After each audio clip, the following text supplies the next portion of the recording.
next level, you said how you're really diving deeper into the water side of it, and then, maybe understanding how it is that nature has the impact, be it through the grounding, through the sun, and how we actually create that exclusion zone water and such. We'll kind of transition into that phase. That's a great transition here, because I don't know about you, but in undergraduate for me, when I was studying human physiology, I was taught that the body is full of water, 70% water.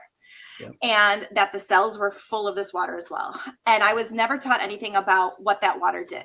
So essentially, I was led to believe that the water was just there, and it was an inert participant. It was just, basically act as a cushion. And my belief system, because I was never taught otherwise, was that water acted entirely like a liquid, the same way that water acts just like in a glass of water, right? If you have a glass of water, the liquid moves freely. It doesn't take much, there's not much structure to it, not much form. And as I started to dive more into this concept of, well, how do we view the body through this applied quantum biology lens, I realize now that the water inside of us, inside of our cells in particular, structures itself. And what that means is that unlike liquid water in a glass, where the H2O molecules interact in a random fashion, where they can be liquid, there's no set partnering, right? It's like, a molecule is going to partner here and then go over here. And it's really much like a dance.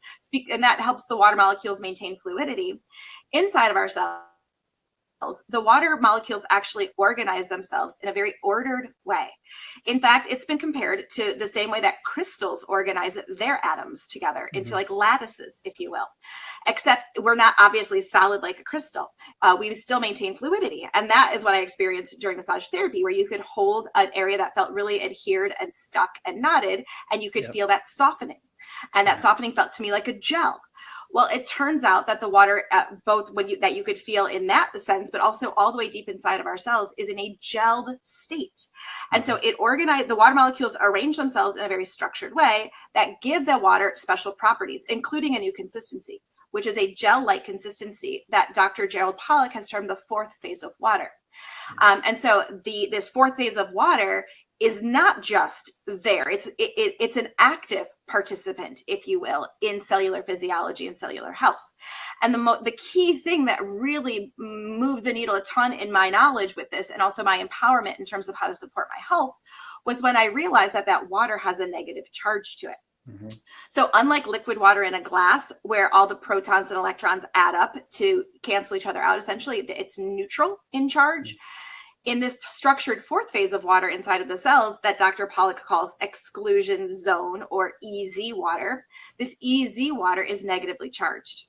And then multiple studies have been done to show that as I said before, as the cell drains of this negative charge, the cell becomes dysfunctional.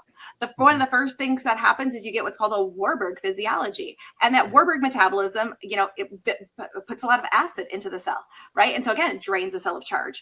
And then eventually that Warburg metabolism is not just associated with cancer, but it gets to the point where it becomes cancerous.